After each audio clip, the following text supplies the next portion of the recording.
আসসালামু আলাইকুম, welcome back to my YouTube channel Nurjahan Akter সাথে। Please subscribe. আজ বানাবো আমড়ার আচার, একদম ঘরোয়া পদ্ধতিতে, কোনো বাইরের উপকরণ ছাড়াই।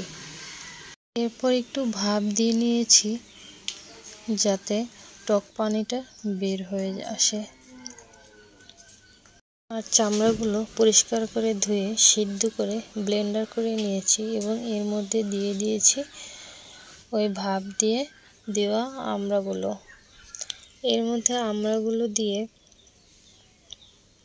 এবং এর মধ্যে দিয়ে দিয়েছি পরিমাণ মতো চিনি, পরিমাণ মতো লবণ, একটু হলুদের গুঁড়ো, একটু মরিচের গুঁড়ো আর সরিষার তেল।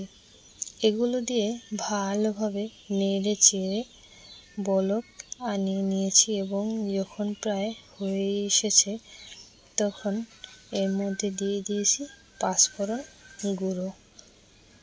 পাঁচফোড়নটা দেওয়ার পর আবারও ভালো করে নেড়ে চেড়ে একটু কষিয়ে নিয়েছি, একদম যখন আঠালো হয়ে গেছে আচারগুলো কষাতে কষাতে এবং নিচে একটু তেল ছেড়ে দিয়েছে, তখন ফাইনালি হয়ে এসেছে এবং আমড়াটাও সিদ্ধ হয়ে গেছে।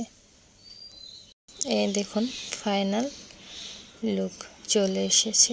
দেখতে খুবই সুস্বাদু হয়েছে এবং খেতেও সুস্বাদু হয়েছে। ট্রাই করবেন। ধন্যবাদ। আজ এ পর্যন্তই। ভালো থাকবেন।